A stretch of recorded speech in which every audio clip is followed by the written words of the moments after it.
So there has to be concerted effort and specific focus to encourage private sector investment. Why do I say so, Honorable Koich? Because they will meet the global standards. I am not sure whether the Jameson Center in Voi is properly equipped to test and process what they get. That is an urgent business for me, and I'm going to look into it as soon as I have an opportunity of possibly if this honorable committee approves me, so that we even are able to test, identify what minerals should be allowed for export, what should be kept home for value addition, and what should be put in the market and what values. And I have seen it. I've seen people from Voi coming into Mombasa with a small packet of many, many gemstones and almost sell them at wholesale price. Someone else picks them up, some foreigner will pick it up, go to Hong Kong, go to Thailand, and make double or triple the money that, that Kenyan ordinary man would. So I will look into that as a matter of urgency, Honorable Koich, and I'm hoping that I see the passion. We'll work together. Posing, then Gikaria, then Emase. In that order. Take those three. Thank you, Honorable Speaker. Honorable Joe, I hear you talk about policies and systems. Should you get the favor of the House, my proposal will be concentrated on the actions. If you live in these policies and systems, you will leave that office with systems and policies, having not even approved. So that's my advice. But my question is, the governors who have been ministers, Honorable Joe, have not gotten a good rating from where I sit. They have been accused of being desk ministers, governors, former governors. I don't know whether they got a lot of comfort when they were governors or they became two bosses when they were governors, and therefore they are not actually seen in the field. What will you convince this committee to believe in you? And particularly, I think I like the word you said, that what we lack is confidence. I think it's true, because I come from a mineral county, which is West Pokot. Confidence of investors coming to invest, and also confidence of the people accepting investors. What will you convince this committee, Honorable Joho, that you will be in these mineral counties in building confidence, and for both sides, the investors and, or you will go to Mombasa, because now blue economy in Mombasa, will you be also be in mineral counties to build confidence? Thank you, Speaker. Mr. Can I? Three. Ikaria, Thank you. just record and answer them quickly in the order they came. Ikaria, go ahead. Thank you, Chairman. Switch off your mic. Thank you. Thank you, Chairman. I think the exploration is something that the nominee has said he's going to look into, and I'm saying this in relation to the corporation, the National Mining Corporation, which is a corporation of government, which is in exploration and does nothing other than just getting salaries and doing nothing in exploration. As we look at, I was trying to look at the law as to whether we have timelines for exploration. I remember in the Energy Act, we have 2 years for exploration. After that, your license expires. The other bit that also needs, you need to look at is the Mineral Rights Board, the licensing board that gives, there is a lot of bureaucracy in terms of giving licenses on time. It's like they don't have a service charter for if you apply today, by what time should you be able to get your license. But the most important thing is, let me talk about the artisanal miners. Honorable nominee, artisanal miner is a big area of employment. And of course, we know there is a cooperative that has come in place. But again, the licensing of these cooperatives and artisanal miners has become an issue with the Mineral Rights Board. So what are you going to do to help our young men and people who work in doing artisanal mining across the country, who do the illegal mining per se in quotes, but who have been applying through cooperatives, and then it takes forever for them to be able, and getting very, very bad prices or bad for the product that they get from the mines. Thank you, Honorable Chairman. Mary Emase.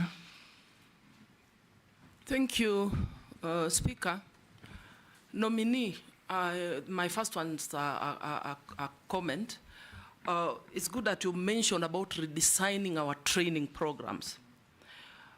Through you, Speaker, recently the Maritime Authority advertised for jobs for Kenyans to work in the vessels. And the requirement was just basically training in hospitality, front office, and a foreign language, which is German. But I put it to you, they could hardly raise the numbers that were needed. So seriously, it is an area of concern because we are losing out on opportunities as Kenyans, yet we're talking about unemployment. So, Honorable Nominee, if approved, I think that is one of the areas you need to seriously focus on to ensure that we're training in all disciplines related to maritime so that we can benefit from the opportunities. So my question is, and this is from a Kenyan, in 2010, the then Internal Security Minister, the late Honorable George Saitoti, tabled a list in Parliament containing 4 members of Parliament, including yourself as a suspected drug trafficker. The US Embassy also stated that Kenya anti-narcotic unit suspected that you were involved in narcotic trade. Are you aware of these grave allegations and the effects of drug addiction in our nation? If so, kindly shed some light on that. Thank you. Answer those 3. Honorable Kosing, my record speaks for itself. I was not in any way a desk governor. I am a ground person. I am a ground person. That is why I left Mombasa County with the best cardiac center in the country and possibly in the continent. I left Mombasa County with state-of-the-art cancer treatment center. I left the county with a lot of social development programs that are on record. So I'm just picking a few. Mr. Speaker, today if I have a cardiac issue, I want to tell you, and I will encourage all of you and those that have visited Mombasa, if you have a cardiac issue, Coast General is your place. Because they have the state-of-the-art cath lab with well-trained doctors that constantly do open heart surgeries, fix cardiac issues quickly, and that was my leadership. So I provide leadership, and I will. And in the mining and blue economy and maritime, if you approve me, I will hit the ground running, Mr. Speaker. On matters of licensing, I don't know whether this committee understands the process that is applied on licensing, but I'll quickly share from what I found out. And I'm saying that this I found out from the private sector. Number 1, you go to the potential area and engage either the landlord or the communities or the county. Then you get a consent. Then online, there is what they call the cadastre that covers the whole country in potential areas in matters mining. Then once you have the consent, you peg on the cadastre. And then at that point, you do a physical license application. And I've already heard of many instances that people have falsified documents to peg on the cadastre. That is number 1 hindrance on efficiency on issuing license.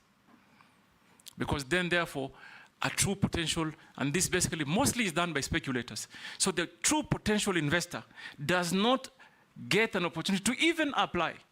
So we first of all must fix how we handle the pegging.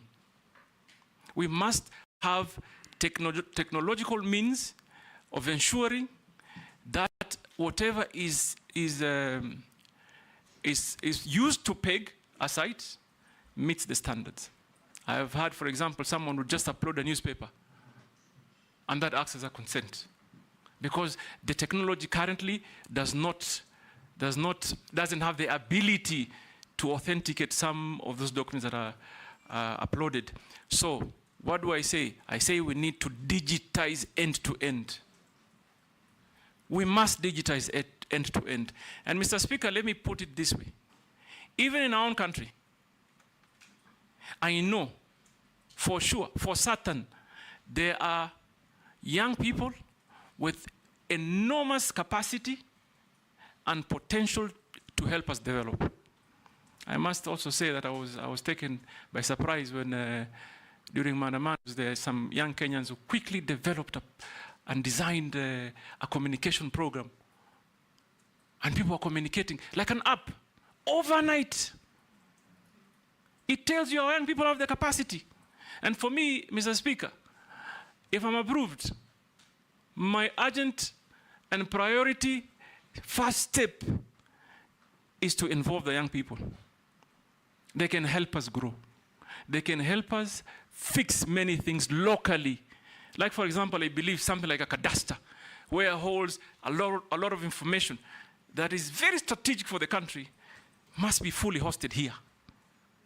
Cannot be hosted, for example, by a competing country. So for us, what do? We invest in technology end to end. Right now, I'm informed that they have done it, but there's quite a human interaction phase that we must try and do away. It will create efficiency. It will also deal with corruption issues. So I hear you, Mheshimiwa, and I can tell you that that will be my priority. And also, I want to talk on the artisanal miners and licensing. They go through similar challenges, Mr. Speaker. They go exactly how a private sector investor suffers is the same way, unfortunately, the artisanal miner also suffers. So that, for me, is something that I must look into. For me, Kenyans must be allowed to exploit their wealth so that they can better their lives in a manner that is organized, safe, and most importantly, beneficial to them. So that I will do. Mheshimiwa Imase, you talked about training. I couldn't agree more that we must design our programs or the architecture of training in a manner that fits the needs of the players. We must do that. I mean, there's no two ways. What do I think I will do? Obviously, I will begin by evaluating the Bandari Academy. But I'm going also to try and forge partnership with, for example, Technical University of Mombasa, the universities around the lake areas, and many others, because those job opportunities are not only for the coastal people. They are not only, they're for every Kenyan. And therefore, we must create a partnership in designing an architectural plan that conforms to what the industry needs. And I will work closely with private sector. Mr. Speaker, finally, Honorable Imase talked about a citizen that sent you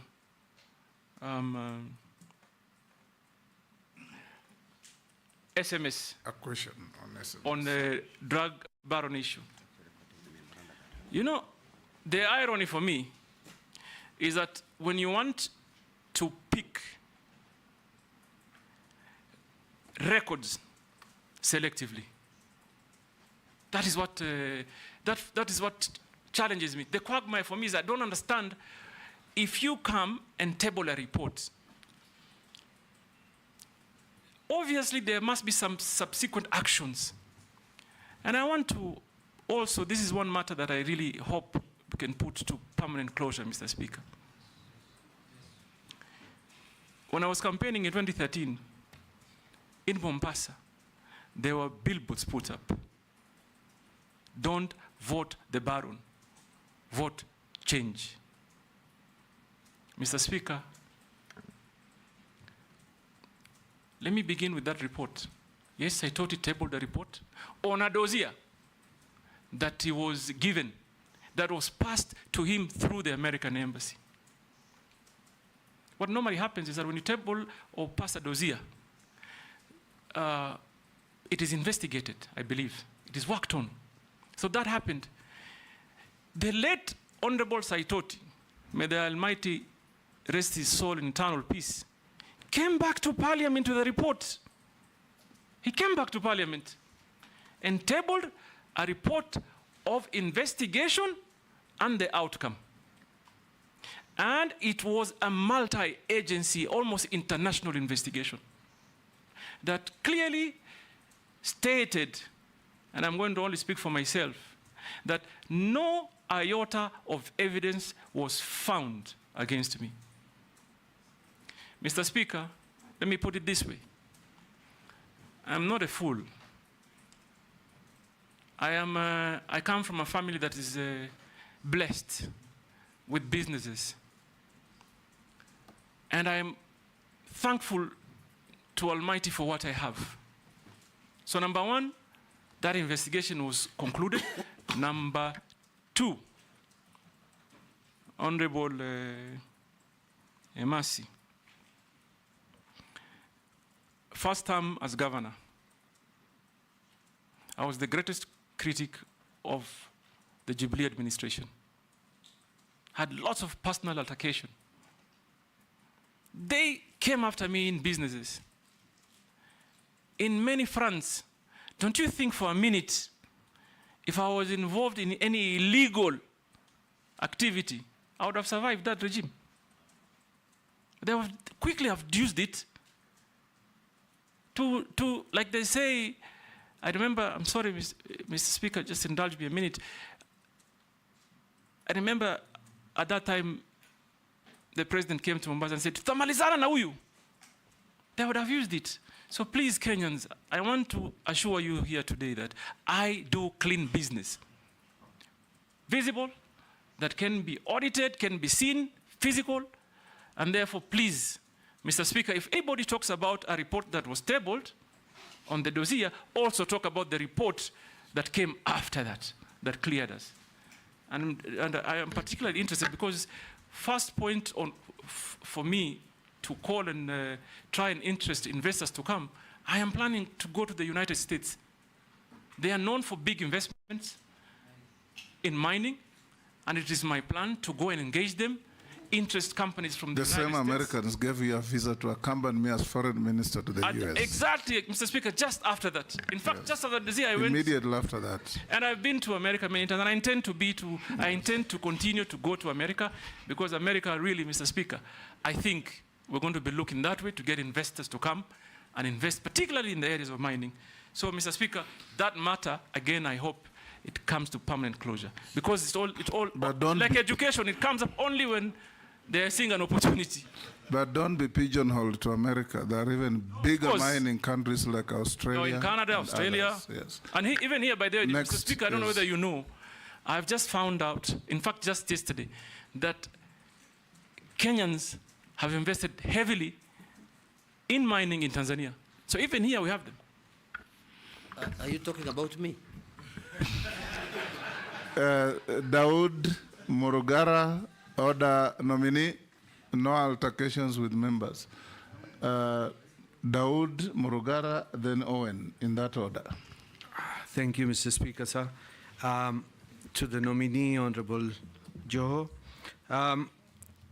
what you have said about cadastral and all that, your predecessor, when he was there, Honorable Vuria, when he came for vetting in 2022, he talked about the NIS doing prospecting for all the minerals in the country. And there are minerals in Meru County, by the way, in Beo. But unfortunately, even by the time he left, he never visited Meru.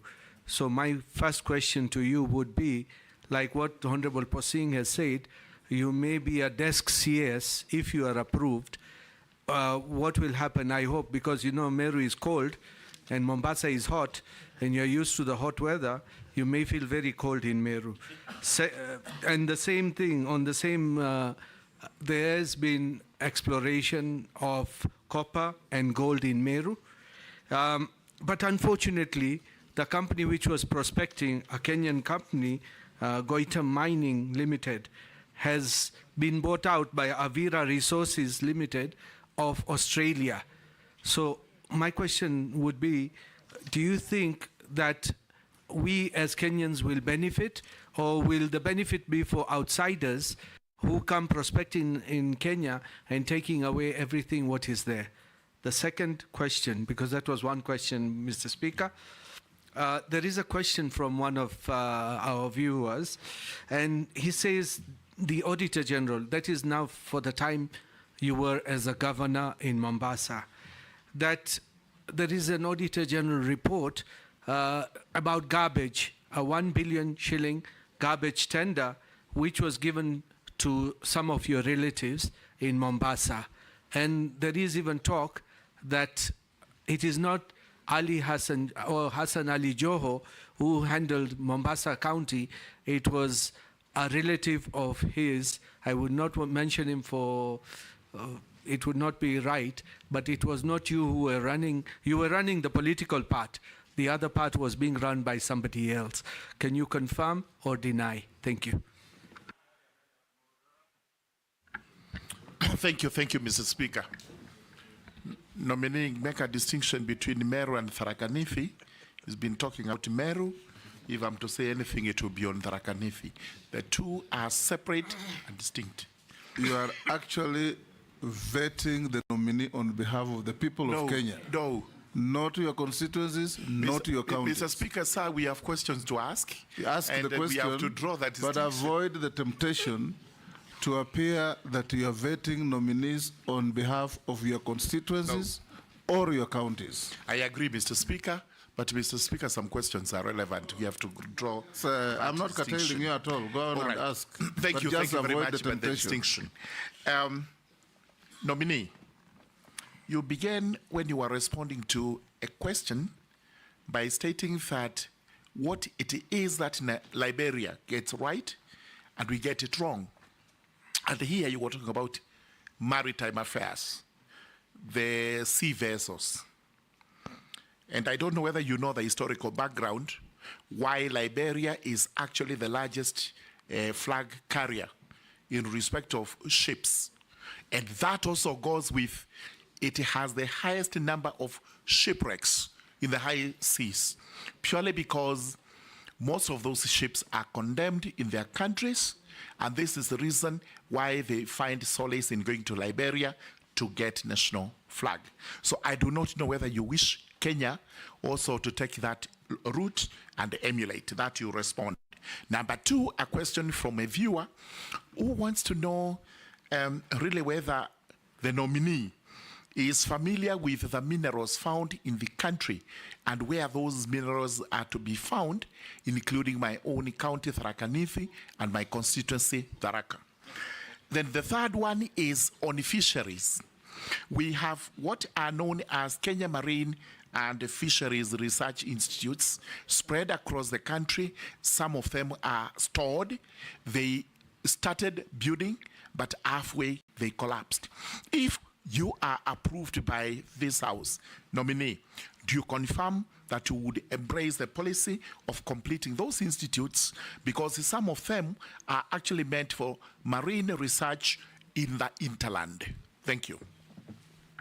Thank you, George. Don't feel like I curtailed you.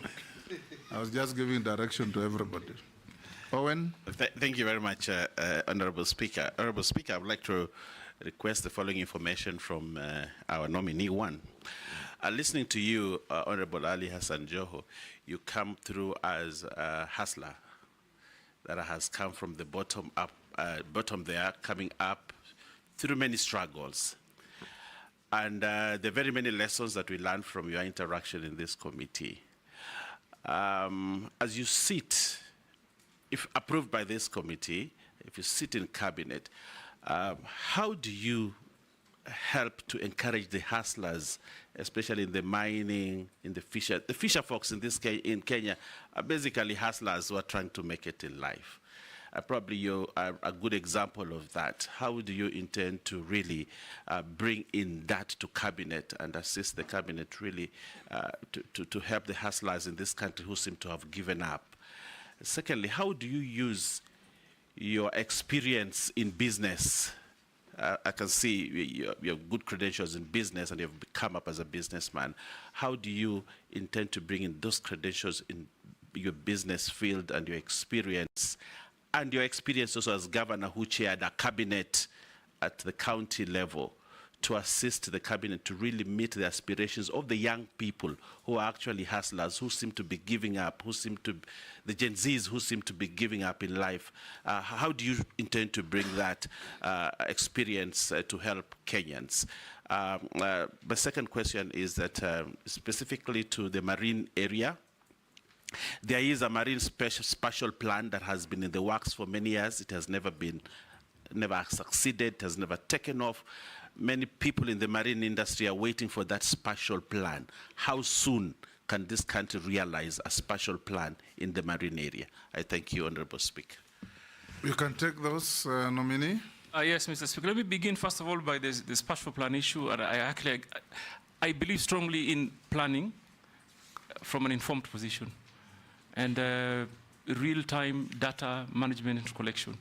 Basically, if even land use is critical that is properly planned. So this, for me, is urgent, and I'm going, if approved, to ask that it be expeditiously done, because it is important. Honorable Owen, sorry, I'm starting with you, Owen. My experience as a businessman and as a public officer, and I am glad that I've served in different spectra. I was once an assistant minister, got a lot of guidance at that time from the Honorable Speaker. It was my mentor, actually, in Parliament. I participated strongly in matters of legislation. I remember the NTSA formation was done under my watch at the 10th Parliament, Mr. Speaker. And the acumen stature of business I got is for literally experience. And Mr. Speaker, I've run quite fairly big business, and I bring that on board to be able to capture the ideology of a business sector, combine it with public sector, so that we can be able to deliver on behalf of the country. Mr. Speaker, I want to assure Honorable Owen, those wavuvis or fisher folks or artisan fishermen, they need help. They need help to be organized. They need, for example, we must find means, whether by way of partnership or government funding or private sector. And this, for me, is an area of interest because I am aware of the Go Blue conversation. Many young Kenyans have been sponsored, but we need really now to start sponsoring them for deep sea fishing. Because even if they use what they have today, they can achieve that much. But if we get them to go deep sea fishing, then now for me, that will be the game changer. And that is what I will undertake to do if this committee approves me.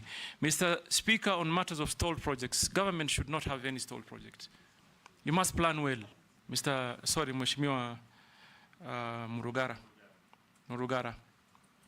Government should not have stalled projects. We must develop plans that do work. So that when you start something, you must finish.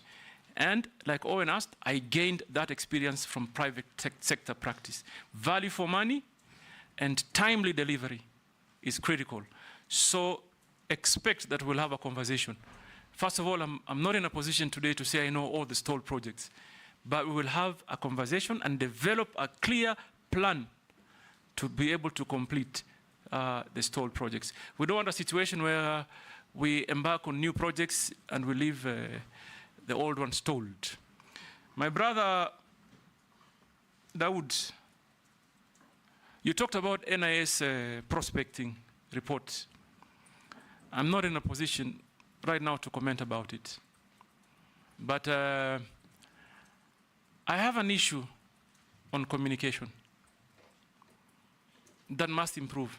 And I would urge even my colleagues in other ministries that ministries must help the president to communicate to Kenyans.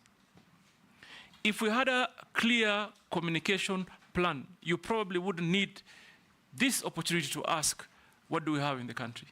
So I will go to the ministry if approved, learn what they have, and I promise I will communicate to the Kenyan public of what they have. Mr.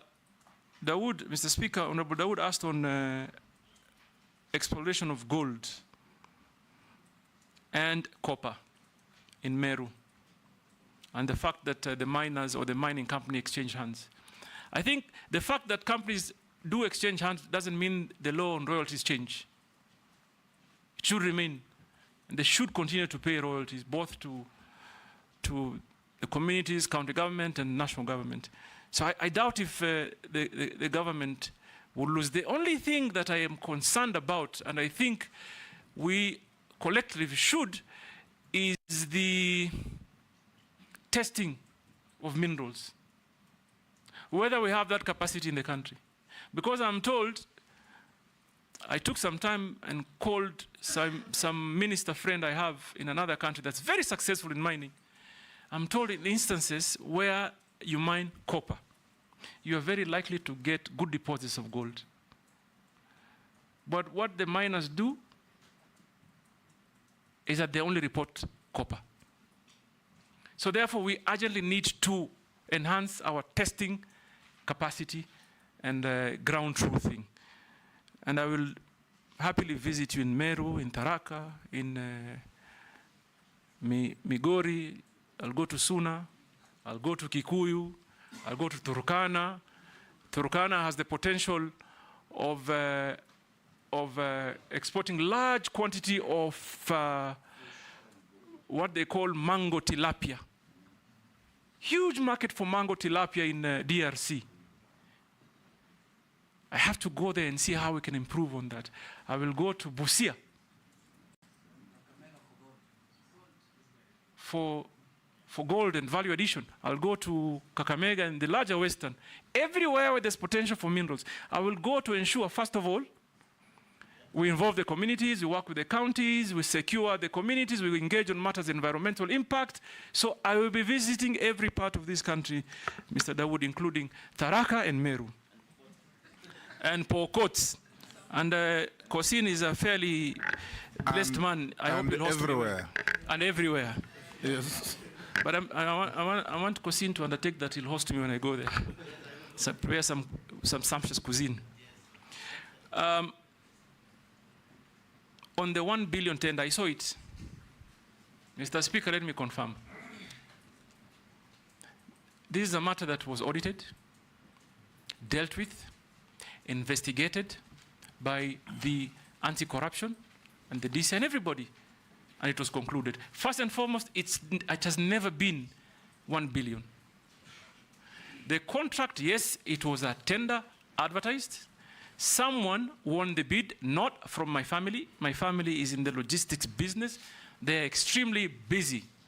In fact, sometimes I even struggle to encourage them to help me with social programs and our foundation. They are too busy. They have no time to do government business. And by the way, Mr. Speaker, just to put to the record, my family does not do business with any government entity. We are in logistic business in Tanzania, in Uganda, in South Sudan, in Dubai, and here in Kenya. So please be assured, my family is not in any way involved in that tender. And the actual amount that was being investigated, Mr. Speaker, was just about 200 million, paid to the company that won the bid over a period of 3 years. The way it is portrayed is like I went to the county coffers with a check of 1 billion and gave to my cousin. That is not the case. It was a tender, advertised, someone applied. It's only that I cannot mention the name of the guy who won the tender. But even him, he did bid in that tender for just helping us to achieve certain environmental standards. He was already a big billionaire. So he's such a setup just where and he outbid everybody. So in the period of 3 years, Mr. Dawood paid 290 million. And it was investigated and concluded. We also received some memorandum on that. You've answered all the three. Now let's go to Robert Mbui. Mr. Speaker, I haven't answered the issue on Liberia. Okay. And it is very important. Okay. And I want to inform Honorable Murugara that, yes, there may be historical issues. But you know what? You call them abandoned or condemned vessels. I want to enlighten you. I'm actually going to encourage those condemned vessels to come to Kenya for one purpose: distraction. It's a big business opportunity. Honorable Murugara, I don't know whether you are aware. The maritime standards set on the time period a vessel should be sailing is very strict. Where do I see the opportunity? I have seen India is big, Singapore is big on vessel destruction. So I would also encourage private sector here. Let those condemned vessels come, we demolish them, and help our steel industry. It will be a game changer for our steel industry. One, first of all, the owner of the vessels pays to bring the vessel, and they pay for destruction, and we remain with the steel. So it is what we do with it. For me, so Mr. Murugara, I see there a great opportunity that we must engage in. Sumra atafurahi sana. Robert, then Stephen, then Didoras, in that order.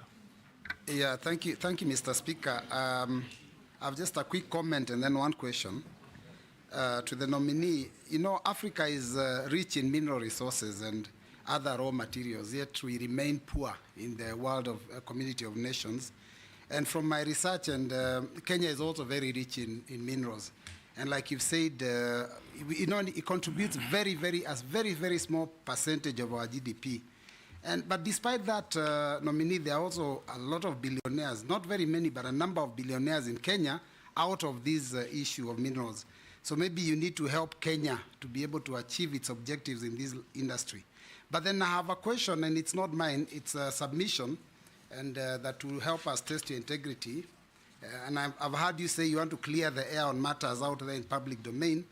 This is a submission that was given to this committee in an affidavit, but did not conform to Section 6/9 of the Public Appointments Parliamentary Approval Act. But we have agreed that it's important that we fill these questions for you to clear the air. Now, this is a gentleman who says that as governor of Mombasa County, your administration awarded a tender to construct a county stadium at a cost of taxpayers' money to the tune of 1.8 billion. Now, a report by the Auditor General for the financial year that ended June 2023 showed that the county stadium was yet to be completed. This is many years later, despite the construction beginning in 2018. Now, consequently, the Office of the Auditor General could not ascertain the value for money of the expenditure incurred on the proposed development of the sports complex, and this could therefore risk cost escalation and project termination. Kindly explain the extent of your involvement in the matter and whether the stadium has since been constructed so that you could allay the public. Stephen? Thank you, Mr. Speaker. Welcome, nominee, Governor Hassan Ali Joho, former. Blue economy is 1.5 trillion US dollars globally, whereby it creates more than 30 million jobs. And my question is that as you approved or get favor from this committee, you need to look at Kenyans and the young people on how to tap in this space of 30 million jobs to make sure that the young people in this country get those opportunities. On a lighter one, I've perused your questionnaire which you filled, and I believe you have a number, but I think it's a typo error. You gave the number for Safaricom, 0722 000 000. Can you clarify? Thank you, Mr. We'll take the next.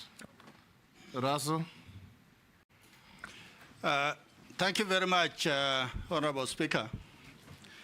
Honorable Hassan, as soon as I am here, as soon as your name hit the media, people in Mombasa were on the streets, young and old, all of them. A few days later, one of the MPs said, now Hassan Ali Joho should become a cabinet. He should not come back to local politics. My first question is there potential of conflict that you want to be a cabinet minister and also interfere with local politics in Mombasa? You need to clear there. The second question, Honorable Speaker, Honorable Hassan Joho is a businessman, and you deal with many things, logistics, jewelry, all of that. We are giving you mining. Mining today is done by the locals in Navakolo, Ikolomani, Homa Bay, in Moyale and Marsabit, where they do gold and other minerals, and they eke out living through that. Tell us, we as Kenyans, you are looking for private investors. Do we see the potential that you get private investors so that the locals, the communities, will be locked out? Thank you, Honorable Speaker. Those three. Thank you, Mr. Speaker. First of all, let me just clarify that my family is not in jewelry business. We are in logistics, obviously diversified a little bit in real estate and trading. Let me ascertain that we are in this industry that is called service industry. We don't work with government. We've never worked, my family has never worked with government. We don't do business with government. We have a straightforward business, and I assure you that we will not do business with government. We have enough already, as it were, to deal with. On the question of the comments by the Honorable MP, no, in Mombasa, on the same one, on the comments. I want to tell you, I now serve the nation.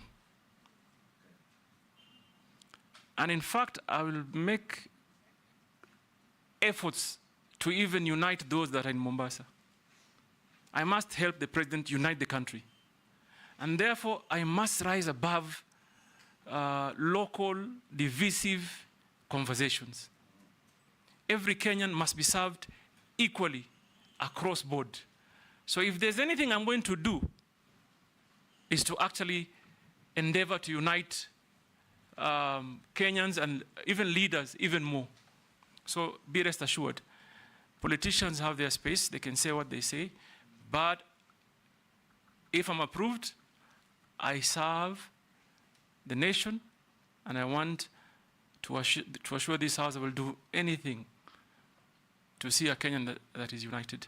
Mr. Speaker, on my telephone number, let's begin there. I wonder the kind of calls that I'm going to get today. But you missed out on a digit, so I'll tell you later. Because I can be salimiwad. But yes, it has those many zeros. I may have gotten some shares maybe from on a light note, Mr. Speaker. So I want to also say that I agree with the Honorable Stephen on the space in the blue economy. And Mr. Speaker, if there's one thing that this country needs to focus on, is mining and blue economy.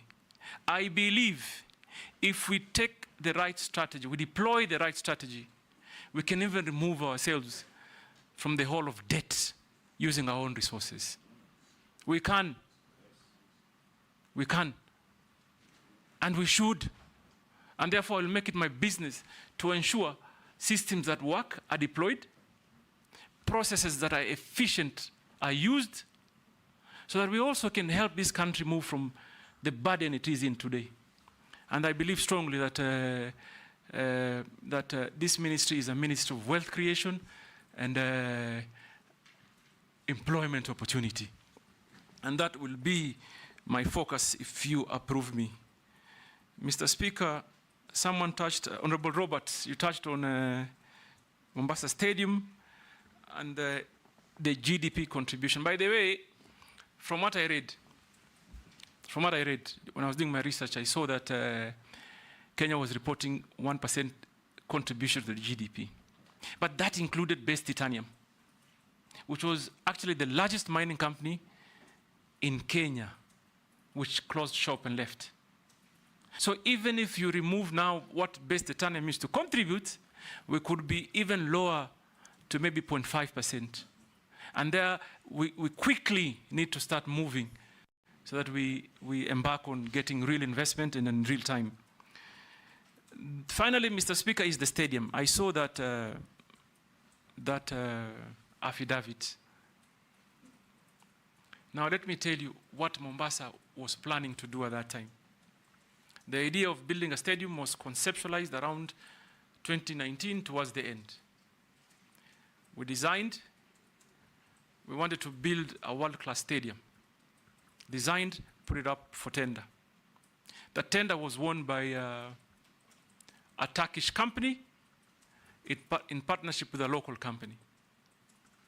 So the stadium that we had wanted to build in Mombasa was a modern stadium that is built mostly by steel. And that is why physically you may not see the work done when you go to the ground. But I want to assure this House, and this has been a matter of investigation. It has been investigated by the Public Works. Even that Auditor General report, when it went to the Senate, it was cleared. It was not investigated by the Ministry of Sports, that all the earthworks have been completed. So what was remaining is to bring the steel bit of the stadium and just install, which I was made aware that 70% thereabout of it had been completed in Turkey. And it was just not a basic stadium. In there was multi-purpose hall, amphitheater, Olympic-sized swimming pool, and the rest of the facilities.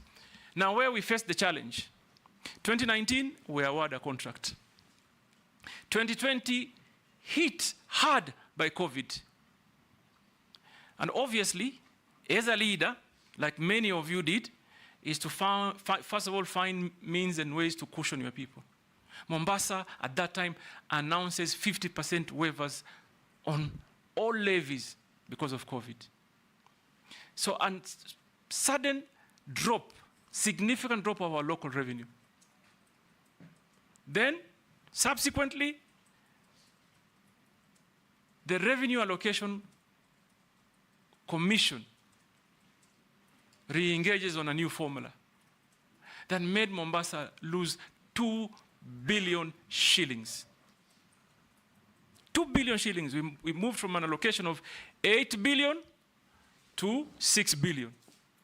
So that completely ruined every single plan we had to complete even that. I even remember I placed a call at that time to the president and informed him that we have awarded a contract that is 1.7 billion. COVID has forced us to waive levies to cushion Kenyans. Our allocation is lost by 2 billion. How are we going to pay for this stadium? And I invited at that time the national government, please come on board and help us to complete this. Because it's already, as I speak today, I'm aware it's already completely done in Turkey. If we have resources, we pay and they come, they install. If they come within 2 months, you have a stadium up and running because all the earthworks are completely done. So I assure you, first of all, it's not 1 billion that has been paid. What has been paid for earthworks and part of the steel, and also 30% of the steel is already in Mombasa. If you visited the stadium today, you'll see they've already put up one side of the stadium as a sample. So, first of all, amount spent, no, not 1 billion, just about 400 million. Earthworks are done. 30% of the steel is in Mombasa, 70 is in Turkey, and I hope, and I want to encourage even my current governor to engage. And I know he's doing it. He's talking to national government because they're still struggling with the resources. So that allegation, be rest assured, tender was done above board, money, value for money for certain, investigation completed, no issues at all was raised by the relevant institutions. So, what was the question, Mr. Speaker? The question was, by bringing in mega international investors, are you going to disenfranchise the local artisan miners? No, this is what I think should happen. Obviously, for us to make meaning of what we exploit, we must encourage international investors. But I also appreciate that if Kenyan people or companies do invest, they have a greater advantage because all the dollars that are paid now will land where? Here. And for me, there's two fronts. One, artisanal miners can be organized. And by the way, we should even look at the law if we can encourage that if you are licensing a big company, for example, to mine copper, say in Busia County, we can, in the same spirit, organize local people. If we are allocating 10 acres, why can't we hire, for example, 2 acres, train local artisanal miners, equip them to make sure they are safe, because safety is a great issue, so that they can also participate in the building of the nation. And that really is a matter we are going to engage in collectively so that we cushion our people, so that exploitation does not negatively impact the people of Kenya.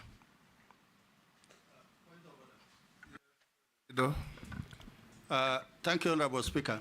Honorable Hassan, what I am saying is by dint of having international conglomerates to do mineral prospecting or excavating mineral, there are those communities, those individuals who are doing the mining, and they can easily be removed by virtue of not having the license, by virtue of environmental impact assessment, safety, excuses that actually locks the locals out.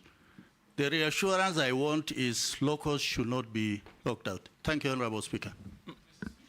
Mr. Speaker, first of all, I believe in the principle that primarily first beneficiary should be at the center where the local is. And we will do everything possible to cushion that local. And I said it earlier, and I want to repeat it again. We must equip them to be able to do real business. Number one, train them in matters mining, equip them, matters of safety, and even give them basic business skill so they know value for money. For example, Mr. Speaker, in Migori County, the artisanal miners, they go for small collection. Somebody just wants to collect enough to eat for the day. They go in very dangerous or hazardous environment. When they think they've gotten what will give them that meal for that day, they go home. Don't you think there's a need for us as a country to engage them, to tell them if you do it in a much more organized way, you can actually change your life for a long period of time. So, Mr. Speaker, I want to assure the honourable member that... Point of order. I was hoping that you would say something like this, that you'd promote a legislation, like happens in many countries, that if a foreign investor is coming in, they must have a component of local shareholding, so that we don't only benefit, because when an investor comes in, we only benefit from their investment and employment and tax in Kenya, but they repatriate the entire amount of their profit. So we should be looking towards that, or else the country will be owned by foreigners. No, without a doubt, and I take your comments very, very seriously, that, that this requires a very deeper conversation with all of us, and I'm happy to assure you that we'll take it on. like other countries, like you've rightly said, other countries do. Even though we are a liberal economy, we'll find ways to ensure we cushion the Kenyan population. We have a law on local content, and if you apply and improve it, if an Australian or French company comes to mine here and they make $1 billion profit in a year, that is money out of our economy. If 40% of that money goes to local shareholding, that is money into our economy. The most important thing is to structure such that the local content is not used to create a cabal of a few super rich against the rest of Kenyans. The local content could be a county, could even be government shareholding through parastatals in your ministry. The government also has a duty and a right to incorporate companies on behalf of the public and have them be shareholders in those mining activities. If a foreign bank makes 30 billion profit in Kenya, that is money out of our economy. If a local bank makes 10 billion profit in a year, that is money into our economy. We'll take the, okay. I think, Mr. Speaker, I couldn't agree more. And probably that maybe the reason as to why the National Mining Corporation was formed, one of the reasons. And because National Mining Corporation is not fully functional today. And Madam Boss, this, first of all, may be the first area of potential.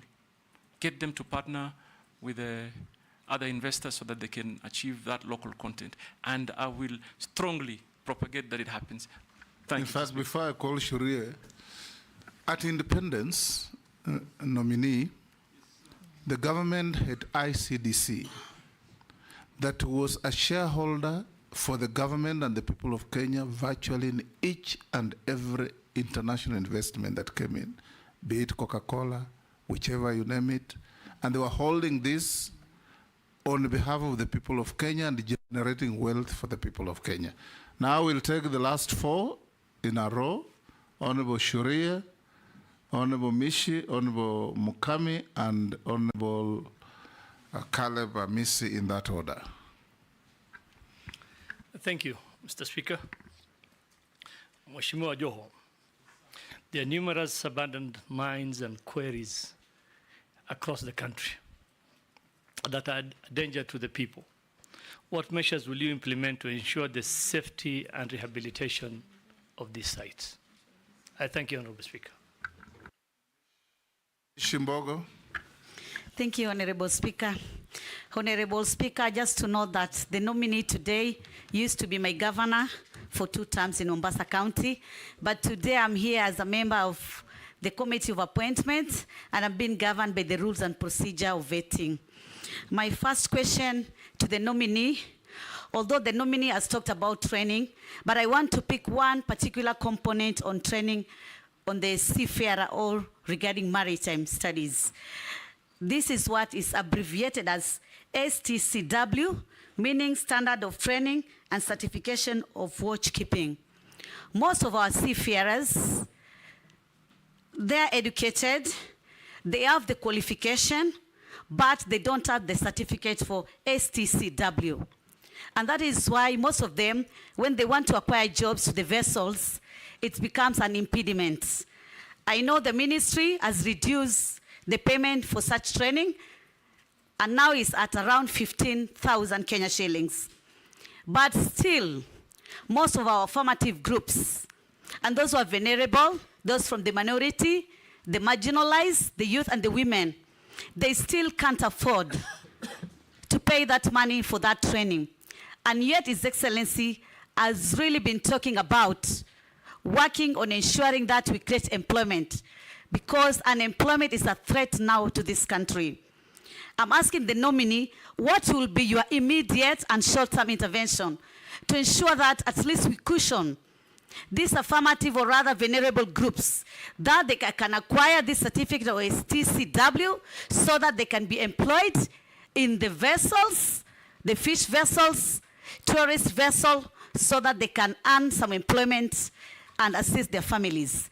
My second question, Honorable Chair, I'm going to do it in a Kiswahili language. Mheshimiwa nominee wetu wa leo, mara nyingi au mara kadhaa katika taifa letu la Kenya ama serikali yetu ya Kenya kumekuwa na miradi ambayo inahusu kuchimbwa zaidi kwa bahari. Ile Kiingereza tunaita dredging. Kwa mfano kama mradi wa Lapset kulifanyika mambo ya dredging, hivyo basi kuathiri wavuvi wetu katika sehemu ile. Katika sehemu ya Dongo Kundu Special Economic Zone ambapo kutajengwa port itakayoitwa Dongo Kundu Port. Pia kuna mambo ya dredging ambayo yamefanyika ama uchimbwaji zaidi wa bahari. Katika harakati hizi tunapata wavuvi wetu wanaathirika, haswa kwanza ikiwa uvuvi ndio kitega uchumi chao cha kuhakimu katika maisha yao. Na ile fidia ambayo wanapewa huwa ni fidia duni, na wengi pia hiyo fidia pia hawaipati. Na hata sasa kuna kesi ambazo zinaendelea za wavuvi kulilia serikali juu ya fidia kama hizi. Je, iwapo utabahatika kuweza kukubalika kufanya kazi katika wizara hii, utaweza kuweka mikakati gani ama utaweka mbinu gani muafaka kuhakikisha kama taifa tutaangalia wavuvi hawa wetu ambao wengi wao wanatoka katika familia ambazo ni maskini ama katika maeneo ambayo ni maskini. Mwisho kabisa ni sheria za kuwasaidia hawa wavuvi katika wakati wanavua. Ni katika swala hilo mheshimiwa. Unajua mimi natoka sehemu ambazo kuna bahari. So nakuomba msamaha mheshimiwa, nimalize hili la mwisho. Endelea. Wakati mwingi wavuvi wetu wanapovua wanashikwa. Kwa mfano kama wale wa sehemu ya Kwale, sehemu za Lungalunga na Shimoni, wanaambiwa ya kwamba mumepita bahari zaidi, mumefika Tanzania. Wale wa Migingo wanaambiwa sasa nyinyi mumepita Uganda. Yani kunakuwa na zile sintofahamu, na sijui kama kuna mikakati ya kuwa kuna masomo ambayo wanaweza kufunzwa kuelewa hii mipaka ama kwa Kiingereza territorial boundaries ziko vipi, ndio ya kwamba wasiwe kila mara. Manake mimi kama mjumbe mara kwa mara napigiwa simu, mheshimiwa tumeshikwa, tulikuwa tunavua, tulikuwa sehemu za gasi, sasa tumeambiwa tumeingia Tanzania, tumeshikwa tuko huku Tanzania. Swala hili naomba mheshimiwa nominee aweze kutueleza njia ambayo ataweza kusaidia wavuvi wetu katika swala hili zima. Asante sana mheshimiwa mwenyekiti. Mheshimiwa Mishi, kwa Kiswahili sanifu, huyu ni waziri mteule, sio waziri nominee. Mukami? Mheshimiwa Spika, nominee ndio hiyo, mteule ni nominee. Yaani umekuwa wewe ulisema utauliza swali kwa Kiswahili. Umeteuliwa. Sasa Kiswahili sanifu ni waziri mteule. Ali Spika na mfunza Mishi Kiswahili leo. Leo nafunza Kiswahili. Yes, Mukami. Thank you, Honorable Speaker. Honorable Speaker, I want to admit that I am really touched with what nominee has said, where he has come from to where he is. And I'm sure, being a Sunday, there are so many people watching, especially youth, and even the media people who are here, that God can bring you from down there to up where he is today. My question is regarding hustlers. Small-scale mining in Kenya employs more than 140 people and supports over 800,000 households. Our workforce times larger than its equivalent in large-scale mining, which employs just 9,000 people. However, several constraints limit its economic potential due to informality, poor health, and safety standards, a shortage of access to geo-data, and financial challenges. As Cabinet Secretary, if you are going to be approved, what measures will you implement to elevate the hustlers of artisanal small-scale mining? Thank you, Honorable Speaker. Caleb Amisi. Thank you, Mr. Speaker. Mr. Speaker, just like Honorable Misha, I also wish to state that the nominee before us is been serving as my deputy party leader, as well as my very close friend, so we've interacted a lot, but that will not conflict my role in this very important process. Honorable Speaker, I have two questions to the nominee. One, marine, you are aware that there exist marine resource utilization contracts between Kenya and other fishing powerhouses around the region or even beyond on the use of marine resources. But there have been questions on, number one, the provision of sustainability of these fishing practices. There are benefits to Kenya.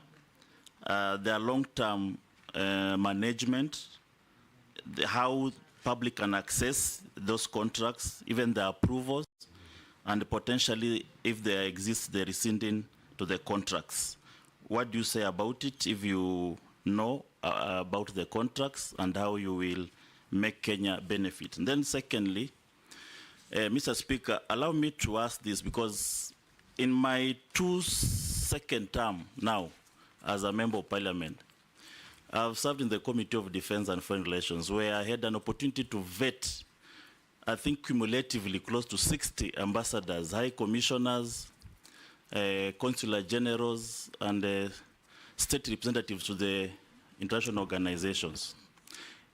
And the principal secretaries, more than 10. Now, in this committee, I've also had an opportunity to now vet close to almost 30 cabinet secretaries. Cumulatively, these almost 100 senior Kenyans are vetted. They have all promised, very competent, very enthusiastic about their country, charismatic in their own nature, very knowledgeable, highly educated, varied history. Some, they share your history, by the way, some of us have even worse histories, and some have good histories. They have promised all. But for the last 7 years, there is nothing. Nothing. The heaven they promised, I have not even dreamt it. What is this that you possess? What is this eighth wonders of the world that you possess that is going to give me a sigh of relief?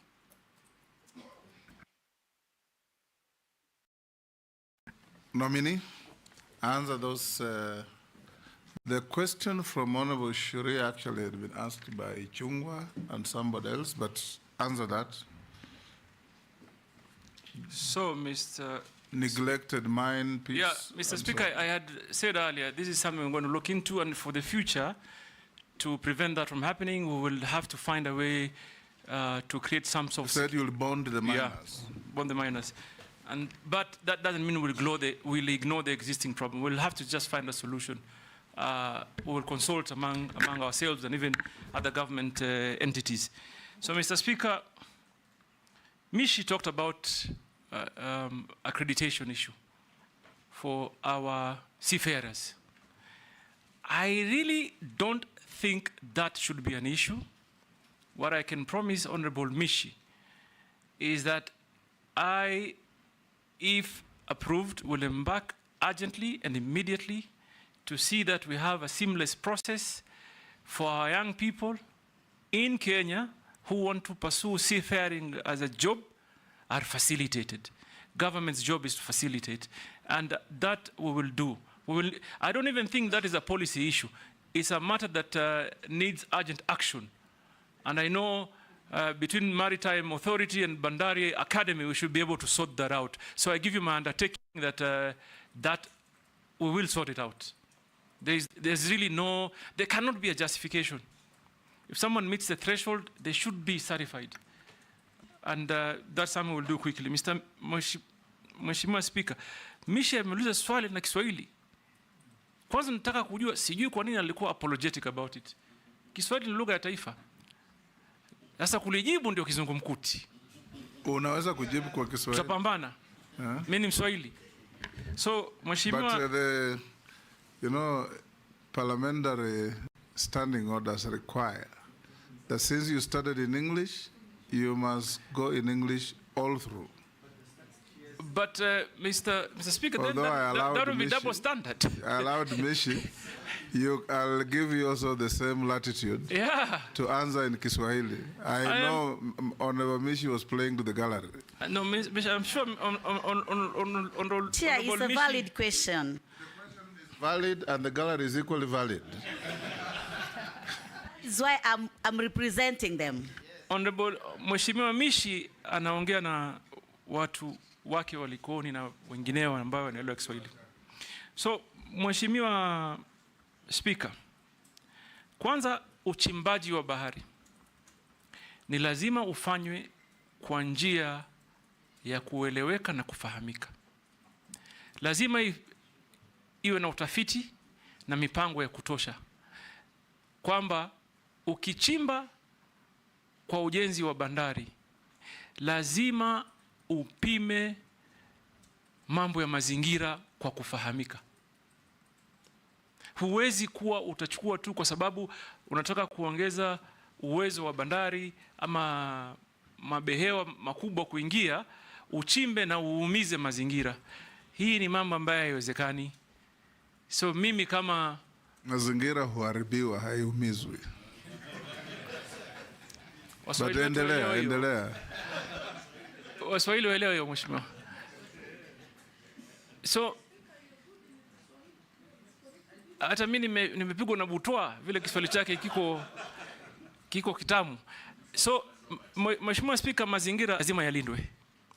Na sababu muhimu ya kulinda mazingira ni kwa sababu mazingira yanasaidia katika eneo la uchumi la wananchi. Na mimi nataka niseme, hata nikimaliza nilikuwa nimeandika pointi 10 ambazo nataka kuzisema, nitakwambia, ambayo naona vile tunafaa twende. Lakini haiwezekani kwamba ubora huu ushinde ubora mwingine zaidi. Lazima kuwe na balance, uwiano na usawa. Yaani tunasema Mheshimiwa Speaker, katika hali yanayofanyika lazima kuwe na uwiano na usawa, hasusan katika mapato. Na hakuna mimi nafahamu vile pale Mheshimiwa Misha natoka, wavuvi walikoni wakati Dongo Kundu ilikuwa inachimbwa, hata ile terminal mpya ya bandari sahihi, wavuvi wengi walipoteza mapato ya kiuchumi, kwa sababu mchanga ule uliotolewa pale ulitupwa mahali ambao wavuvi wanavua. Na Mheshimiwa Speaker, sijui kama unajua njia ya uzazi wa samaki. Wasamaki wanazaa kwenye mapango kule baharini. Sasa mara tu utakuta mchanga kiwango kikubwa kimekuja kafinika maeneo ya uzazi wa samaki. So inapunguza sana. Mheshimiwa Mishi, mimi nataka nikuhakikishie, lazima tuweke mikakati kabambe ya kueleweka na tutathmini hali halisi kabla tukubali mambo ambayo yataumiza Wakenya kiuchumi. Na tena sio Mombasa peke yake. Lamu, ziwa la Victoria, ziwa la Turkana, Nakuru, Naivasha na kwengineo. Kwa sababu Mheshimiwa Speaker, mambo haya yanachangia pakubwa katika uchumi wa nchi yetu, kiutalii, kiuchukuzi, kimaisha kwa jumla. La mwisho Mr. Speaker, Alamishi alisema mambo ya mipaka, na akasema mambo ya Tanzania na Kenya na Uganda Migingo. Mheshimiwa, mimi naonelea hivi, nchi hii, serikali hii, kwa in the spirit of East Africanism, yani kwa ushirikiano in that spirit, ile ya umoja wa East African, lazima tuzungumze mambo ya mipaka kikamilifu. Kwa sababu mimi nilikuwa mbunge katika bunge la 10, Migingo imekuwa ikizungumza. Mpaka leo tutazungumza Migingo. Mheshimiwa Speaker, nakumbuka ulipokuwa waziri wa mambo ya nje ama kigeni, mambo ya nje, Mheshimiwa Daud anichanganya kidogo, sema kigeni. Mambo ya nje, ulikuwa unapambana na mambo ya mipaka ya baharini. Na nakumbuka tulisongeza zaidi ya nautical mile 300 na almost. Tulipima na tukazongesha kutoka mile 200 mpaka 450, na hizo stakabadhi nikazipeleka kwa Umoja wa Mataifa. Sasa, New York. Sasa mheshimiwa, mimi maoni yangu ni kwamba kama nchi ni muhimu tuzungumze kikamilifu mambo ya mipaka.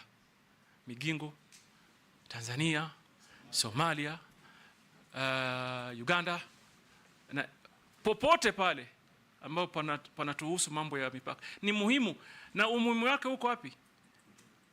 Hiyo utalinda haki za Wakenya wa siku za usoni. Hasa ukisikia kwamba kuna madini, kuna rasilimali, conflict inaanza. So Mheshimiwa Speaker, tunataka tufanye namna hiyo. Mheshimiwa Mukami, you cannot, if you are government or in government, you cannot ignore a sector that employs 140,000 Kenyans. You cannot. That requires us to quickly develop a strategy on how we will sustain them. Those are the people that probably are looking upon us to deliver help. So what do? We need to come up with an actionable strategy on cushioning them, training them, like I said earlier, and creating market for them. So I will work closely. First of all, I will go to them. Mr. Speaker, if this House approves me, the entire first month, I will listen. I will go to every area to listen to the views, to the challenges, and also probably they have and they identify and they know the areas of potential. So I will listen. Once I listen and gather actual data and information, we will develop together with this House a clear action plan to cushion and grow the numbers, because 140, in my opinion, hasn't even met the potential. It can be greater than that. Mr. Speaker, Caleb Amisi asked on marine utilization, sustainability. Number one, I don't think we've even tapped the potential. We've just probably, it's just a scratch on the earth or on the surface. The potential in the maritime utilization is great, but there may be some predicament, Mr. Speaker. And at this point, I want to tell Honorable Caleb, we would work with you at the committee level, but also work with possibly the Attorney General, because we need to develop a clear legal strategy on how we can relook, for example, at the treaties and the conventions and the licenses and the agreements that this country has gotten into. I say this why. Caleb, are you aware that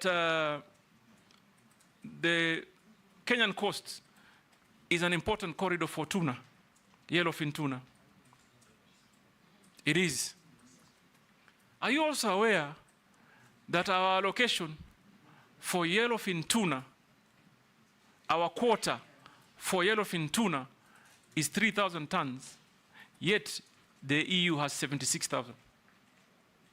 So there are great legal issues, but we must get into them. And therefore we may need to develop a strategy between this Honorable House, possibly the Attorney General, because there'll certainly be a lot of litigation issues. And therefore, if we do the strategy well, we should be able to address those issues and ensure that that what is for Kenya remain, what is for Kenyans remain for them. Finally, you asked me if I am going to be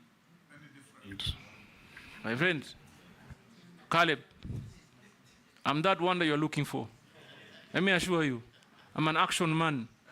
Me, I don't like sitting on the desk 24 hours. I must be on the ground. I must understand what people are saying. I must engage them. So for me, I have a plan.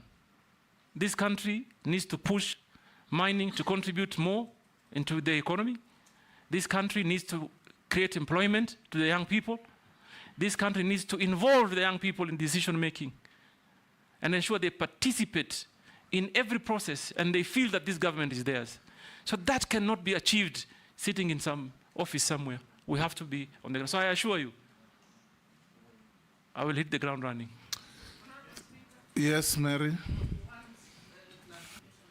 Go ahead, go ahead. Thank you, Chairman. Nominee, yesterday I raised a concern to the outgoing Minister for Mining, and I think it's important that I seek clarification from you, if approved, because you're going to be the person on the seat. There is mining happening at the border of Kenya and Uganda at a place called Amoni in Alupe. The mining is right at the border. And yesterday, the CS confirmed that Samata, they took up, they visited, and they confirmed, and that they have stopped.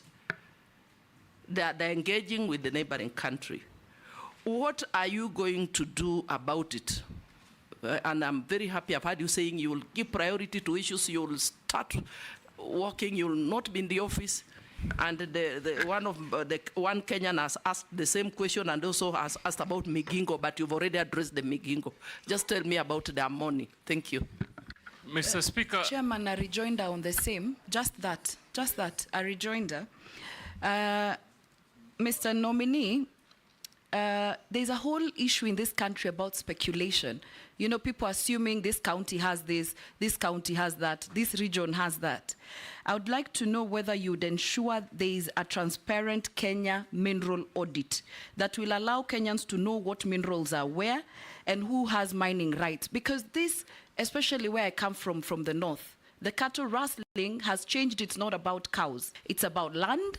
And there are Kenyans who feel that West Pokot has a certain mineral, Samburu North, Baragoi has a certain mineral, and that is why there is perpetual conflict in those regions, and there are people arming Kenyans in those regions so that there is no peace, so that later in future people will move from that land, and then people are going to come and get the minerals out. It's just like oil. In countries where there's oil, there's conflict, perpetual conflict.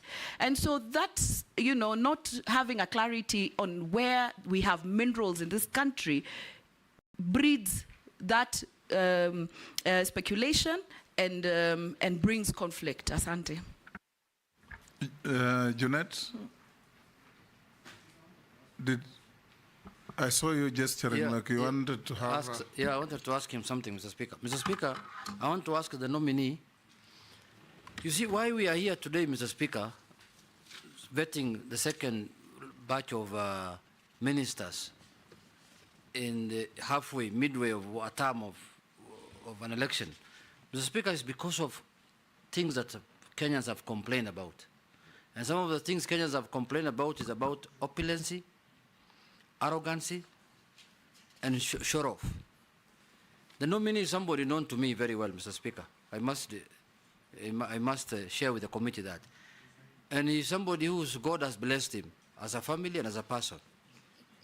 He's a man who loves fine things of the world. Now you are becoming a CS. What are you going to do? God's blessings are not limited to people who love fine things of the world. Yes, but for him, that's how he has enjoyed it. Yes. That's what he has enjoyed. So now you are going to become a public servant at very high level. How are you going to define that line of your private life and your public life? Because Kenyans don't want any opulence at the level of the job that you are being interviewed for here. Thank you, Mr. May I? Kenyans are not against opulence, they are against show-offs. Show-offs, yes. Yes, show-offs. Yes. Yes, George? Thank you, Mr. Speaker. Mining research. is not quite prominent in the country, but I'm now informed that some universities have actually started offering courses in mining, and they're doing lots and lots of research. My own university, Tharaka, is doing it. Confirm that if this committee, if the House approves you and confirms you, you will actually collaborate with the various universities in the country so that we have better research and better studies, including absorbing those who are studying mining, so that we have local experts. We don't have these foreigners coming from all over pretending to be the experts and cutting away our minerals. Running out of time, but Kosing? Mr. Speaker, just one thing, Mr. Speaker, I forgot. Also about fishermen who are being arrested in Lake Victoria, going to Uganda by Ugandan government. What are you going to do about it? They are suffering. Last time, he has answered. He answered that. Kosing? I can bring mine later. Pardon? He will not come back? No, not for, oh, pardon? It's not for him. Okay, it's not for him? Yes. Okay, fine. Honorable Speaker. Nominee, can I beseech members we stop here? We have 4 others waiting. If it's burning, Rahab, I'll give you. If you're asking about your question, it was answered when you are out. It's not about my question. I was just asking about the gender imbalancing in the fishing industry. What he'll do so that women can be involved. He said that thousands of women handling fish when it lands on the beaches. I thought? Yes. Didn't, pardon? But take the question and answer the honorable member about gender parity in the industry. Okay. So, Mr. Speaker, the first issue was by Honorable Imesa on some mining that around the border area that is contested. What I want to tell you is that I've also heard about the same issue, for example, in Moyale County. And I am going to work with members of parliament, governors, very closely to ensure what rightfully belongs to Kenya stays in Kenya. And that opportunity is secured for and on behalf of the people of Kenya. So we'll work very well together. That assurance government is about continuity, and what Mvurya committed, I will take on and move forward with you. Answer the remaining questions in 2 minutes. Mr. Speaker. From Naisula and Junet. If you could allow me, maybe just from what Junet said, on your declaration of net worth, I see you have valuables and jewelry of a good amount.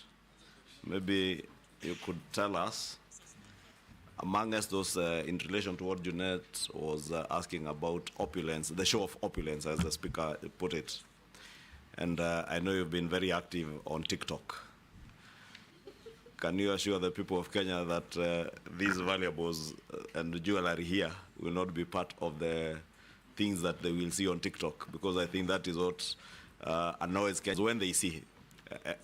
And because you are coming into public office, just to be sensitive that Kenyans, as much as you have declared it here, may not want to see those things.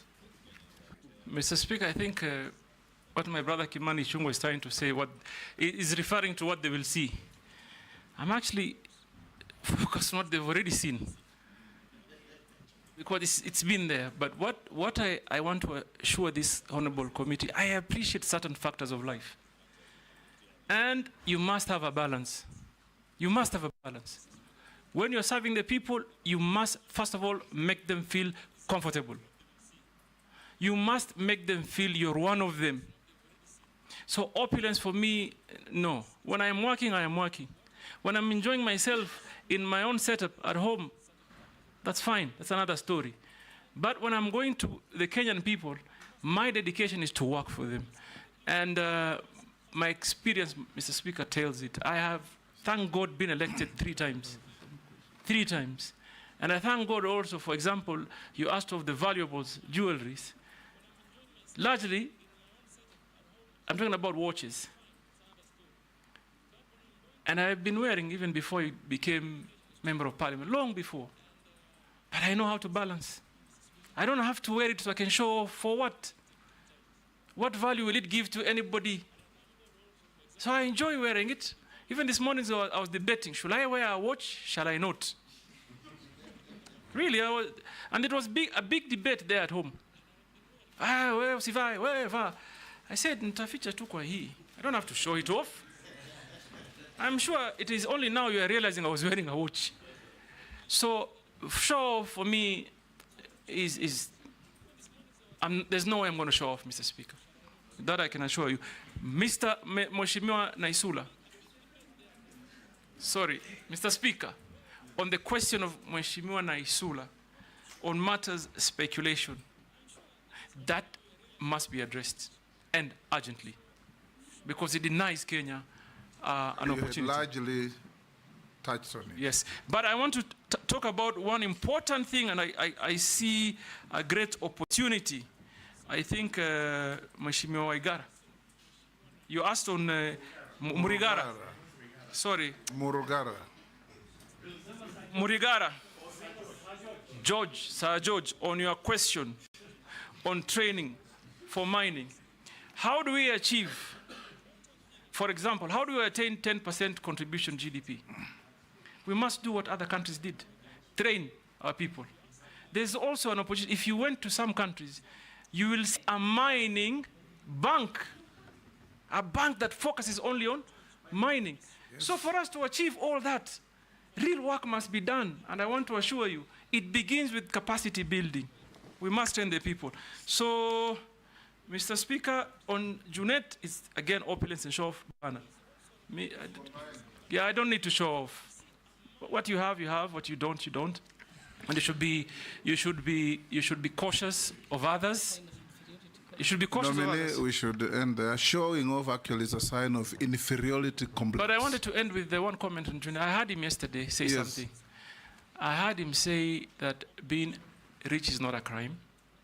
And also I heard him say, I don't know whether Kimani Ichung'wah shared his audited account. I heard him say Kimani Ichung'wah is worth 5 billion shillings. So, brother... Kimani contested that he had understated that's what I heard yesterday. Yes. I mean, I saw it on TV somewhere. So I end here, Mr. Speaker. So I had a formal, like a point plan, Mr. Speaker. But Speaker, you must tell the nominee, just like him, I don't show off. In fact, nobody can tell that you are worth anything.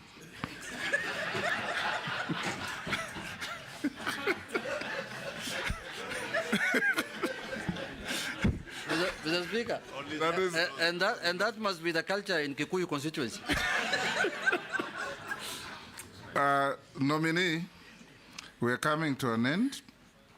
Naisula has asked me to remind you to respond to the issue of your public statement never to talk to your appointing authority.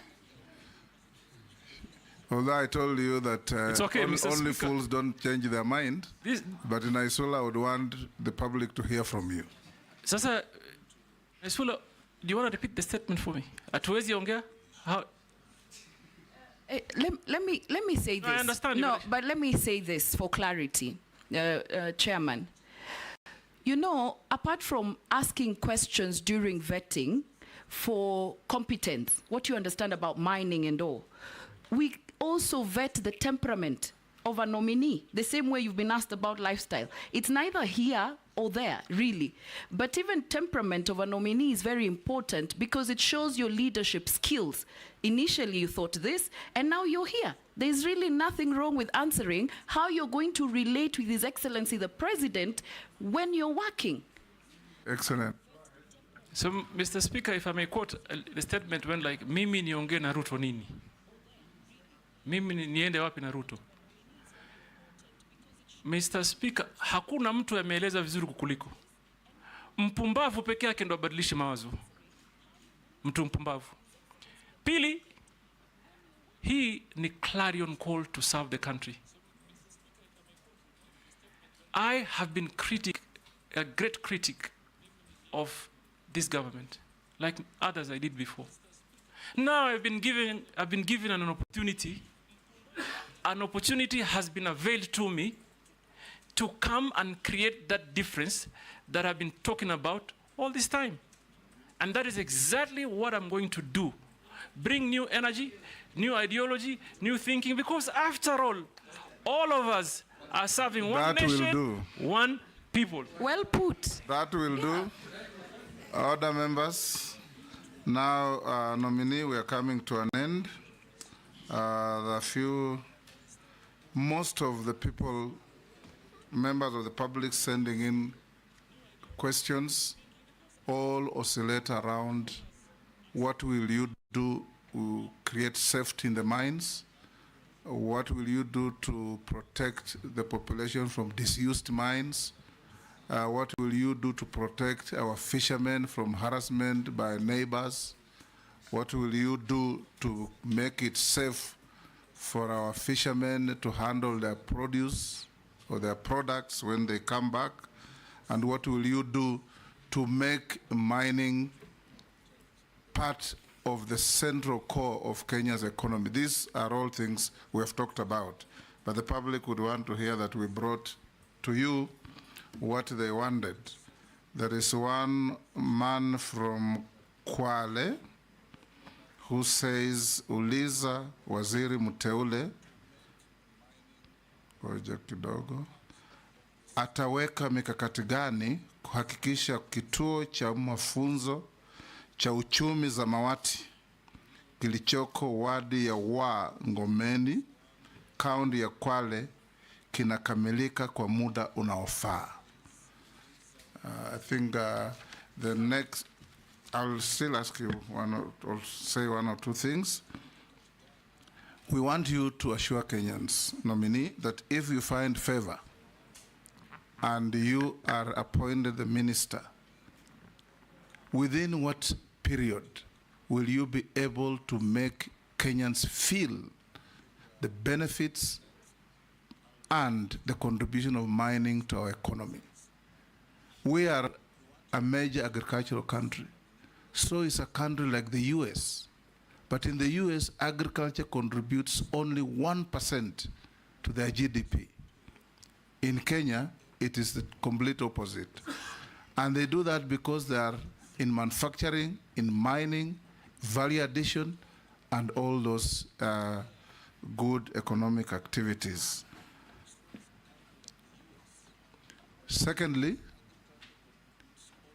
ensure that Kenyans participate in this exciting new economic venture. Assure Kenyans that you are not going to be, if approved, to be working for international conglomerates to come to Kenya, appear to be generating economic activities but taking away all our wealth. We want to see mining being part of the central feature of our economy. Thirdly and lastly, for the seafarers and those who are now going to work on international ships, you may consider, because most of those seafarers will work in ships of major shipping and maritime countries: Korea, China, Spain, and others. You may consider, and Germany you talked earlier, to introduce basic language courses at our college in Mombasa in these languages, so that when they graduate, they have a basic knowledge of German, of Korean, or Chinese, or Mandarin, or whatever. Thirdly and lastly, you may also consider sometimes if a seafarer goes to a Spanish shipping line and produces a certificate that's a collaboration between our college and some college in Spain, it gives confidence to those who are employing.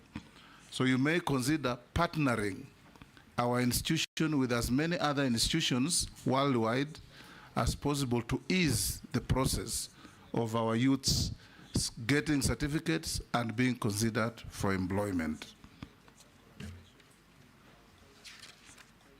Finish those, then I come to Can I say one from a Kenyan speaker? Oh, there is, okay, One yes. from Kenyan. Yes. From West Pokot. West Pokot. Yes, he's saying, don't forget to tell Joho, this is a guy of late 30s. He's working and he's in school. He just finished Form 4 the other day and got a D+. So he's saying, don't forget to tell Joho your motivation to many of us, like me in West Pokot, to pursue my education studies. Yes, before you answer, there is also somebody who said, I am really shocked that Governor Joho has 2 degrees. Kenyans know he has never been to school. This is some lady from somewhere. Now go on and answer. Mr. Speaker, the only thing she didn't write is that I'm an alumni of Harvard University. And I'm grateful that we could inspire someone. And this is a message I want to tell the young people of this country. Please never lose hope. Never give up. There is always a way out. It requires determination, focus, commitment.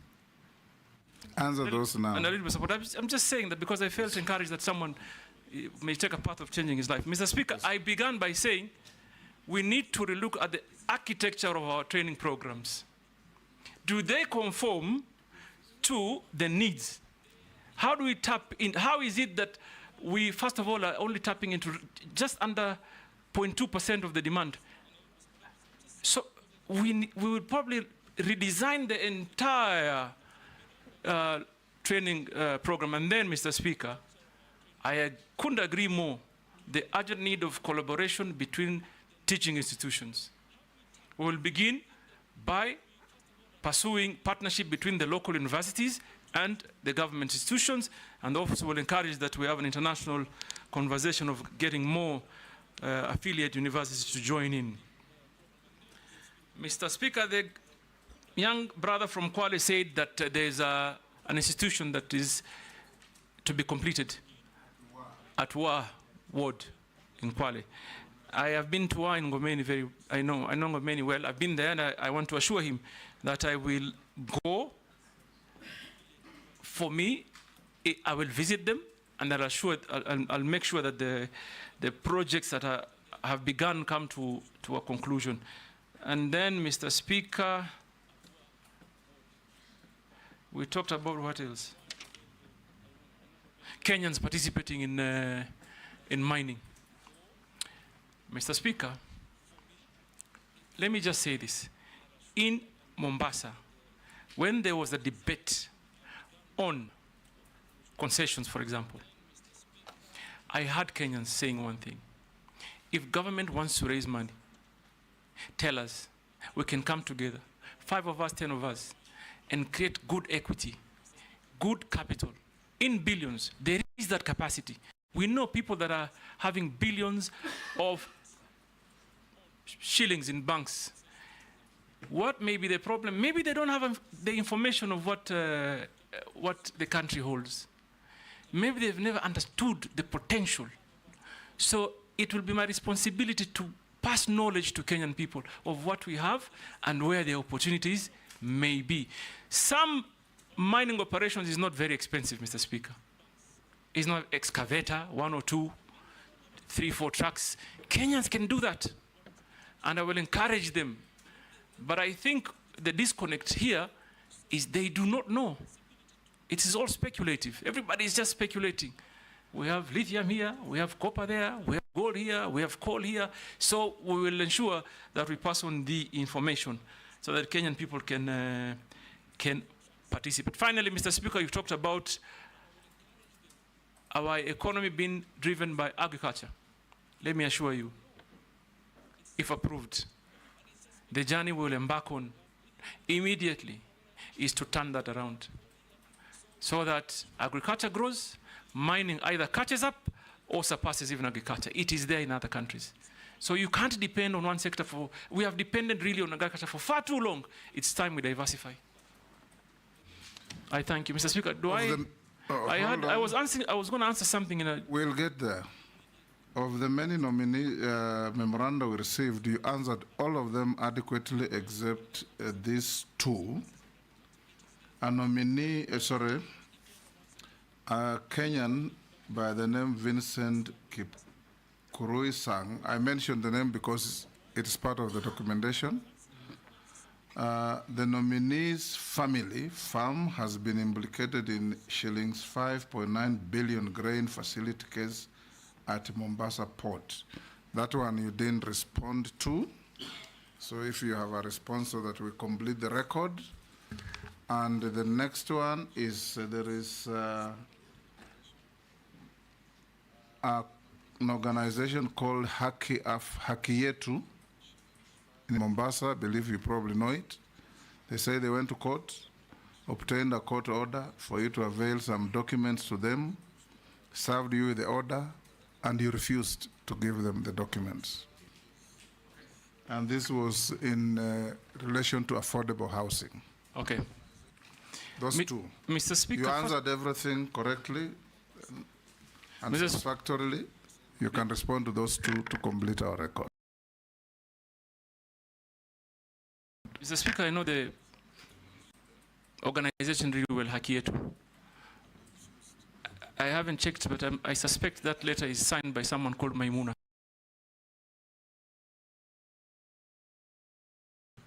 Is it? Huh? Correct. Correct, right? Mr. Speaker, there's a tendency that Munira Ali Omar. Munira Omar, I know, and of course my great friend Father Dolan is doing quite some good work. But number one, I've never seen or received any orders that compels me to give information. Two, I believe public information should not necessarily be accessed through court processes. Someone should be able to walk into government office and get information. Number one, Article 35 of the Constitution. So I have not received any orders, but my current governor would, I'm sure, I'll place a call to him. He'll be happy to share the information. Grain bulk? Grain bulk, Mheshimiwa, sorry, Honorable Speaker. I said earlier, it's not grain bulk, it's grain facility. I'm sorry. I understand. Yes. Mr. Speaker, my family, like I said earlier, is in the business of logistics.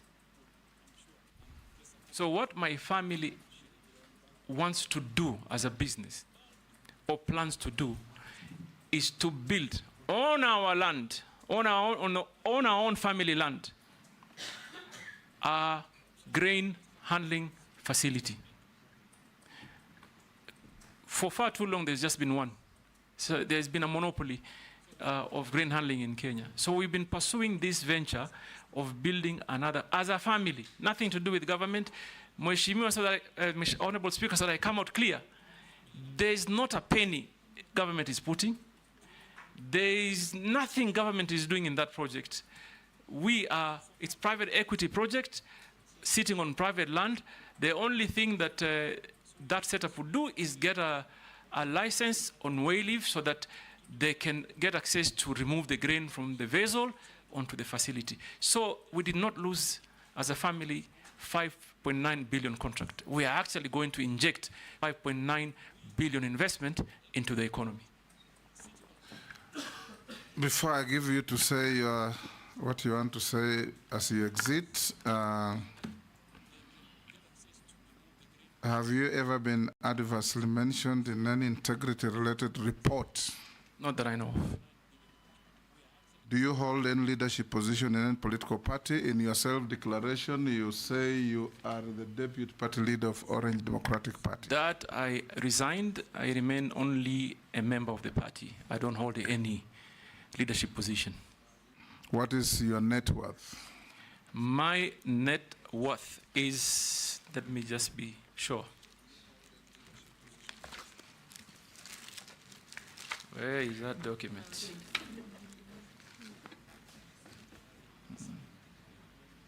Where is it?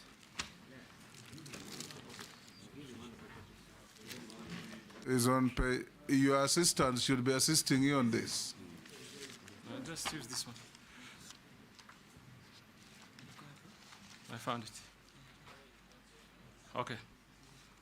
Mr. Speaker, my net worth is 2,361,332,249. Made out? Largely by developed and undeveloped properties, which include my homes in Mombasa, Vipingo, Nairobi, and Malindi. Shareholding in some property holdings. Shareholding in family businesses. Valuables, Honorable Kimani Ichung'wah referred to them as jewelry, but it's just basically watches, and cash at bank. Okay. We have checked your documents against what we have, and we have found them in order. And also you did respond to more than we received 74 memoranda on you. You responded to all of them except the 2 that you have now responded to. Now you can have 1 minute. Speaker, yes. Before he concludes on the net worth, it would be good, and this is in his interest, because he has severally referred to family businesses. This net worth is Ali Hassan Joho, not the family. This is just my shares. Family is definitely much more. I wish it was my own wealth. For a moment, Mr. Speaker, I wish it was my wealth, but that is now my share. Yes, so go ahead and say what you wanted to say so that we go to the next nominee. Mr. Speaker, while I was preparing myself, I came with an idea of developing a 10-point plan that I think would be useful to enhance how we can quickly grow this industry, because it is a powerful industry in our economy that is untapped, and employment. So I came, number 1, complete digitization of the ministry processes. Number 2, stakeholders' involvement and public participation. Number 3, blue economy regulatory framework. Number 4, an urgent review of the Mining Act to conform into the demands of the moment and secure Kenyans. Number 5, enhanced community development agreements. Number 6, international maritime organizations representation, capacity building for deep sea fishing. Number 8, improved licensing processes. Number 9, sustainability standards and certification. And finally, encouraging public-private participation. I thank you. Those are your KPIs, key performance indicators. And I thought I should share them. We have come to an end in you, and you are now released unless you are lawfully held here. Take your documents with you. Sergeant, can you escort the nominee out of the chamber? Have a good day.